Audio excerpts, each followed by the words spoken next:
Welcome to the F3 podcast, where we talk food, football, and fantasy football. Well, it's week 18 here, and fantasy is in the books. The Panthers are our team of the week, and playoff spots are on the line. And we're talking some classic Southern staples for game day. This is the F3 podcast. I'm Chef Jonathan Frazier. And I'm Erin Frazier. And this week, we got some regular fun matchups. We're going to talk a little bit about what happened with fantasy now that it's all over, and get on to a little bit about the Carolina Panthers. Here we go. Let's do this. So, Erin, we got to get into this. And this is going to hurt a little bit, but yes. Second place again. Oh, you know, I took a little bit of a razzing this week because this is the second year that I finished second place in fantasy football, which I'm not mad about overall because that's pretty good in about my fourth year of fantasy football, finishing 2 years in a row in second place. It's not too shabby. It is not too shabby. You know, my first year we won't talk about. Second year I finished, I think, third, and then the past 2 years finished in second place. But it was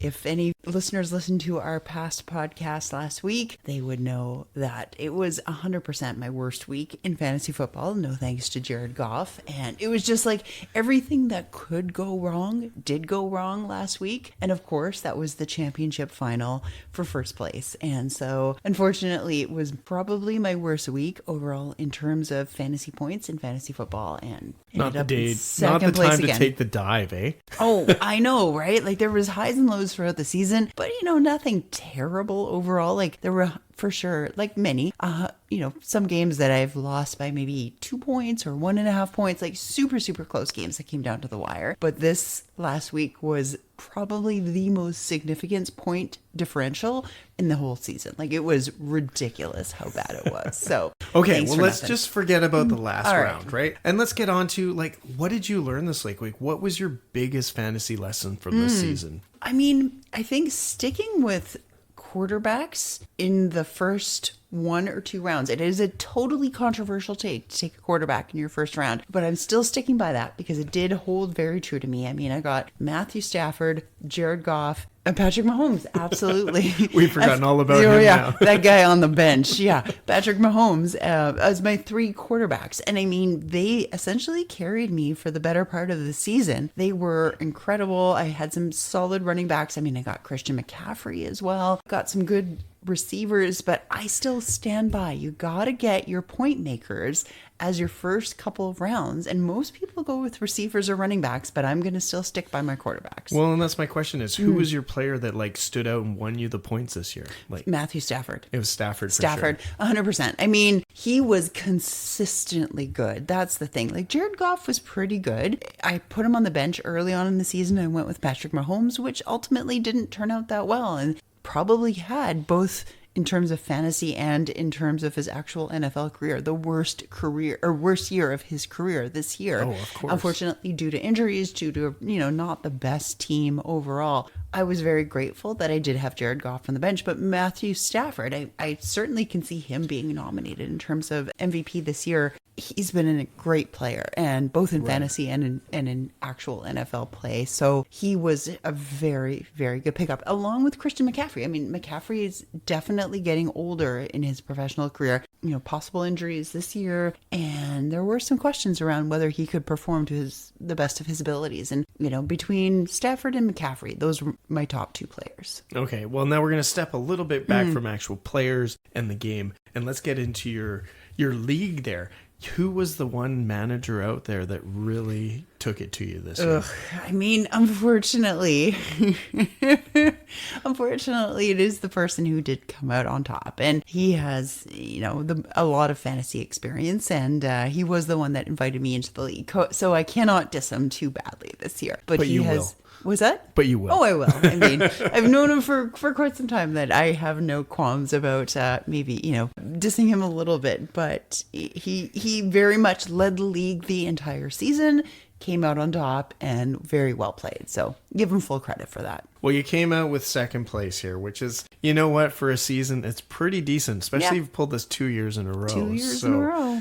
And you've got some good competition in your league. Yes. Now, looking forward to next year, what are you going to do? And what does this talk about starting your own league as a commissionaire? Well, I think this is a little bit more, and you've been kind of rumbling a little bit about possibly starting our own sort of second fantasy league. In terms of what I want to do next year, I think I'm going to stick by my theory of like quarterbacks and running backs. Those are the two that I think, will definitely bring you in the most points. Stafford is a huge success this year. I think next year he'll just keep on growing. So I think that will, always be a really good pick. I think somebody, even like, it's going to be interesting to see how many people pick Patrick Mahomes next year, because his injury was so severe. He didn't break just one tendon, he broke 2 tendons, which is a massive recovery in the offseason. There's talk already, it's only January. There's talk that he may not be ready for September. They're looking at other possible quarterbacks to join Kansas City. It's incredible how difficult the recovery is from an ACL and an MCL tear. So who knows? Nobody is ever the same when they come back from injury, and Patrick Mahomes kind of defies regularity, I would say, at the best of times. So I think, he will be a very good quarterback coming back. Will he be the best he will be, or as good as he was in the past? That we'll see. So that might change a little bit in terms of fantasy picks going forward. But I think somebody like Matthew Stafford is a huge solid bet. It's incredible to see Sam Darnold step up with Seattle is amazing to see. And he showed a little bit of that with Minnesota last year. I wouldn't be mad about picking Sam Darnold, that's for sure. Brock Purdy, 100%. Drake May with New England. Those are some solid bets that you can definitely count on. And nobody in that category I would shy away from. Well, I'm saying I'm taking notes right now because I'm getting ready, because I think next year we're going to do a league. You want to do a league? I think I want to do a league. All right. And I think it's just going to bring a little bit more to us. And I think we can invite some people to be a part of this and see if we can make a nice prize to go along with at the end of it for our winning team, right? I like this. So challenge is on. Challenge accepted. We still have a little bit of time to figure this all out and where we're going to go with this. Yes. But let's look at it right now as we're sort of waiting on a clock here to see what happens, especially with Super Bowl just around the corner to who's going to be there. 5 weeks away. Geez, it's like this gets a little bit exciting now. It does. Right? And today we're watching the games, and they are literally coming down to the wire of who's going to be at the top spots. Who's going to be in the NFC West? Who's going to be in the NFC North, South? Yeah, it's all up for grabs. So it makes for a really, really good ending to the NFL regular season. Well, and I think this is our time to transition to our next segment. What's happening in the NFL at this moment? Oh, gosh. Who are the players? What are the teams to look for? What is going on out there? Because there's some different changes around, and teams I would never have picked at the beginning of the season have really shown off. 100%. I mean, we're recording this on Saturday, so the Buccaneers just defeated the Panthers, which was quite interesting to see. So the Buccaneers right now are at the top of the NFC South, but their future does wait on this Sunday game. So who knows what's going to happen in that division? It's really wild. We're in the midst of the Seattle-San Francisco game. The winner of this gets the bye in the NFC North. I know you're sitting here in your Seattle does Seattle, right? Seattle does not settle. Hoodie. And it's so true, right? I think we've said, and I said this, and so many other people have said that Seattle is probably one of the most underrated teams in the NFL this year. And to see them play San Francisco, it's a really good game, and it's just incredible to see Seattle's defense step up, Sam Darnold step up, and it's a really enjoyable game to watch. So it's really great to see that there's no clear winner, unlike other years perhaps in the NFL, that there's a solid Super Bowl final game coming up. Honestly, I could give you my best bets, and I know we've talked about this in past episodes, but I can't say that with any certainty. It's all games are on the table. So I'm really excited for this year, because we know the one thing we do know for sure is that at least one team will not be in the Super Bowl this year. The Kansas City Chiefs are out. Yeah, the Chiefs are 100% out, and I don't know if Philadelphia will make it in this year. So I will certainly be excited to see some fresh blood in the Super Bowl this year. Yeah, well, and as excited I would be to see Seattle looking at San Francisco as well as they're doing. San Francisco and San Francisco. I mean, that would be incredible. The odds of that, probably fairly small. small, but still there's a possibility, right? Like, who knows? Yeah, and well, let's look on the other side, the NFC. What are we looking for over there? Like, who are your picks? Who do you think is going to make it? Because I know that's all over the place too, right? Absolutely, yeah. And like I said, with Kansas City being out, Philadelphia not doing so well this year, there's definitely potential for some new teams to come in. Again, my best bet would probably be the Patriots. They are solid with Drake May. It's so interesting to watch that team really turn around. I don't know about the Bills. Like, Josh Allen being somewhat injured on his ankle, that's a hard injury to get over, especially coming into these really gritty playoff weeks in the final weeks of the season. I'm not sure how they will do. He's always a player that can stand up, but you know what? Like, it's just that extra struggle to be there with a sore ankle. Absolutely, right? Yeah. And, Jacksonville's another kind of maybe underrated team, kind of like Seattle. We'll see what happens with Trevor Lawrence. He has completely surprised me. That's not a quarterback I would normally pick. It's interesting to see his career develop. I still don't maybe love him as a quarterback, but giving him a little bit more credit considering how Jacksonville is doing this year. And then there's, of course, the Browns. They're, dominating the AFC West, and that's a team to watch as well. So it's, again, going back to what I was saying, it's really refreshing to see some new teams potentially in Super Bowl contention and just changing it up, mixing it up a little bit. Yeah, I think like last year, you had some pretty solid predictions of who was going to be there, and you were pretty confident, definitely coming down. But this year is a little bit more out there, right? Yep. So, and you're seeing some really good games right now, and I think like this year, definitely we've talked about it, but defense has been especially, I mean, going back to Seattle, which is the game that we're watching right now against the 49ers. I mean, the Seattle defense is incredible, and there's, of course, been references to the Legion of Boom, and I think this is sort of perhaps the Legion of Boom 2.0. It's not what it was with Richard Sherman and everybody else, but, it's a different version, new coach, new players, but it's really impressive to see them, how they develop. And every time I'm sitting on the bench or sitting here on the couch, not on the bench, they won't not let on me the down bench, there. Yeah. And you're like, boom. I mean, it was really fun when I think it was 2 weeks ago when Richard Sherman was doing Thursday Night Football, and to see his reaction to Seattle winning, it was really great to see because it was sort of brought it all back full circle. And so we don't know. We're just as excited to see what happens out there, and we haven't placed our bets on which teams yet either. That's right.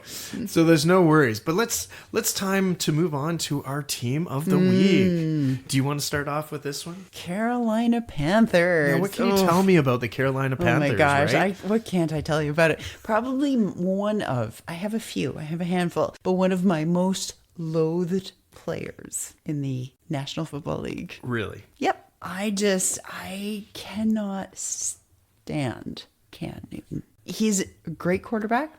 He was, I should say, the face of the Carolina Panthers, quarterback Cam Newton. But I never liked him when he was playing, never liked him afterwards. He was the MVP. He was quite incredible out of college. He was a great college quarterback.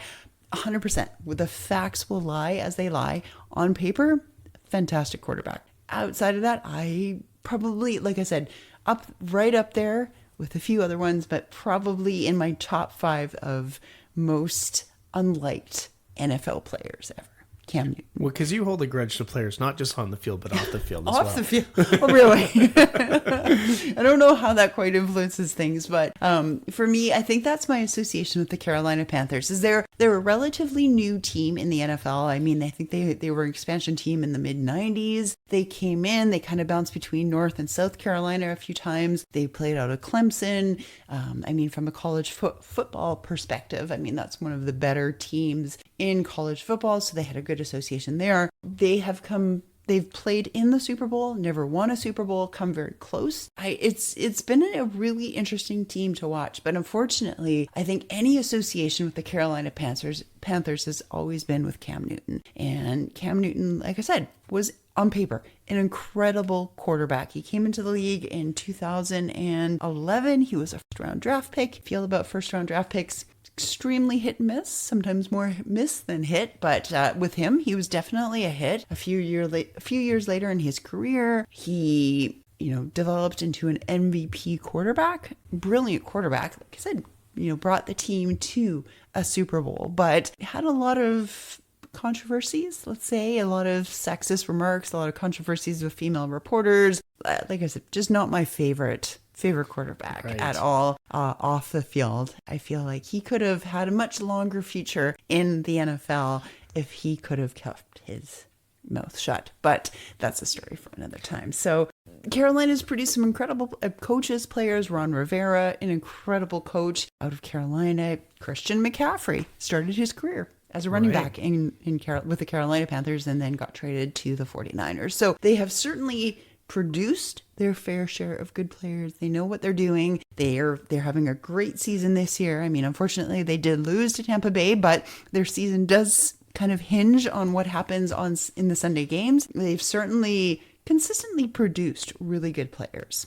Well, where can the Panther fans find optimism right now? Oh, I mean, the way that their season has been going for the better part of this season has been really good. They've been at, pretty high at the top of the league. They've been showing a lot of potential. Don't think they'll make it that deep into the playoffs, if at all. I mean, again, it depends on the Sunday games. There is certainly room for improvement, but they've got a good core group of players that they can definitely build off of. Good thing to look at. I'm glad they have no Cam Newton anymore. But all right. Yeah. I think it's time for us to start moving on to and get into what I love most about this podcast. It's not just the football, but the food of the regions. And especially this is going down south a little bit, and this is getting into some real warm, good old comfort food that always gets right to my heart. Right. So, and that's like Carolina's, like it's in the heart of the Carolinas, right? You said the last episode that you really love Southern food. That's right. I've got a real thing for it. So, and it's not flashy, it's nostalgic, and it's built for long Sundays. That's what I think some of these foods are. Sundays. Right? So I kind of got down and started looking at some of the local game day eats and sort of thought some of these. So I wanted to get some of the dishes that sort of popped up on my searches and stuff. And then I really wanted to get into the pick of the week, right? And I think I nailed this one. But we're going to start off with just a bit of like Carolina style barbecue, right? Which is like, this is the foundation of like pork barbecue, dressed with vinegar forward sauce, tangy, light, not sweet. You usually see it with like coleslaw or hush puppies. What are hush puppies? They're sort of like a little bit of a corn biscuit, right? They go along with that. And so there's a little bit of, depending on the region there, whether you're going to have, different regions are sort of maybe tomato, a little more mustardy, right? Like just playing with that barbecue, but keeping it not too sweet. I think that's the real joy of that one. That was sort of, I was looking at barbecue because that's a beautiful one down there. And then I popped onto the Carolina style hot dog and hamburgers, right? Mustard, chili, onions, and slaw, right? It's messy, it's iconic, it's exactly what you want to be eating when you're sitting in a parking lot, right? So definitely that game day, hot dog, hamburger, nice slaw in there. I thought that was a good one. And then I was looking at pimento cheese. Pimento cheese. Yeah. So it's also been referred to as Carolina caviar.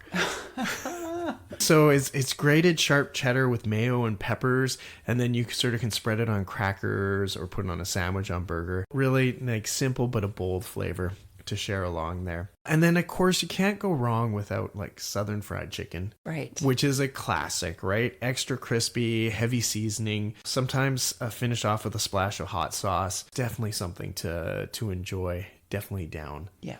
On the tailgate for sure. Right. One of those foods for sure. So the next one I want to talk is Bojangles. And this is definitely a Carolina food. Born in Charlotte, it's crispy fried chicken, some cheddar bow biscuits to be part of that just absolute culture right down there. Sounds like good Southern U.S. food. Yeah, exactly. That's where I was looking at it. But then, of course, we got to come down to the pick of the week. And as I got into the barbecue, I definitely went with Eastern North Carolina vinegar style pulled pork. Ooh. So, and like this one is not like a saucy pulled pork. Like the pork is cooked, slow cooked, chopped super fine, and shredded, seasoned with a thin vinegar pepper sauce, right? Not too sweet. just balance acidity and tradition, I think is what that comes out on this one. For this one, it's like easy recipe, right? Well, maybe not easy recipe because, when you're doing this, it's work. It may be long and slow, but you got to put some effort into it. So 4 or 5 pounds of like a nice pork shoulder. Yep. Simple seasoning, salt, pepper, maybe a little bit of brown sugar, just a bit, not too much. You don't want to have too much sweetness there. Cook it low and slow, right? So in an oven around 275, smoker 250. You can even do this in a slow cooker at low and just let it go until it's like fork tender, right? Around 5 hours. In the smoke, you're going to get that crust on it, and then you might want to wrap it just to keep all that moisture in there. You're just going to take that and then your sauce, right? Like maybe a little brown apple cider vinegar, little brown sugar, salt, pepper, some crushed chili flakes in there, tangy, not too sweet. And then you're just going to toss a little bit of that sauce into your pork. And then, you know what? Here's the deal. Like maybe in a bun, maybe a little bit of slaw on the side. Nothing wrong with that. And then maybe throw some hush puppies in there and all those great dishes. So definitely for me, this is like a great one because you can take that big pork shoulder, cook it off first thing in the morning, get it on. So then by game time, you're ready to go. And you just pull it right there in the park and just people pull chunks of this beautiful pork. Just perfectly seasoned. So I think this is a great one. And you know what? The real thing of like this barbecue sauce is it's just that flavor. Like it's just the richness and really emphasizing on the meat itself instead of overdoing it with the sauce on it. So yeah, I'm thinking this is a great one to work on. And definitely, as I said, little coleslaw on the side, that creamy coleslaw, you're good to go. I'm hungry. I'm starving. And I know we had amazing sandwiches from Butcher's Block here in town today. Now I want some hush puppies. So maybe it's time to start making some hush puppies. It's been a good food day for us. That's right. But let's do a little bit of wrap up of what we got into today. Yes. So we can talk a bit about fantasy. What's going on there? Well, second place, second again. It was a good season, like I said. Injuries certainly played a factor, not an excuse. Looking at the next season, still sticking with my strategy pretty much overall. Quarterbacks first, running backs, and then receivers. That sounds like it. Yeah. And in football, what are we looking at right now? Oh, let's not go with Cam Newton. Thank goodness he's not playing anymore. It's going to be really interesting. I mean, the last week of NFL football is going to be very, very interesting. There's no, perhaps in past years, there's no clear winner in any of the divisions. So it's going to come down to essentially the last week of football to determine who's going to make it into the wild card, who's going to make it into the playoffs. So that's the way I think NFL football should be played. So and I don't even think it's going to come down to that. It's going to come down to the last 3 minutes of every game. 100%. Yeah. So good football all around. Yes, all around for sure. And of course, today was all about Southern staples. And I think any of the dishes I talked about would be amazing. But of course, I want to go with some nice, beautiful pulled pork. Yes. That sort of Eastern low and slow North Carolina pulled pork. Yes. For sure. So one last thing to do. You ready for this? I think so. I've got the wheel. Here we go. Ooh, Cleveland Browns. Oh, we're going to the Cleveland Browns. We are going to Cleveland, Ohio. Ooh, well, that's a team that's definitely something's been happening over there. Oh my gosh, have they ever? Yes, I'm very excited to talk about Cleveland. So glad to be going there. All right. Yeah. Well, we just once again want to thank you for listening to another episode of the F3 podcast. Don't forget to follow, subscribe, and tell us what you're thinking about. And hey, maybe if you want to join up in our league, we can challenge you and get some prizes out there. Let us know. You think you're good enough. I like it. No Cam Newton. That's right. That's going to be my team name. No Cam Newton. No Cam Newton.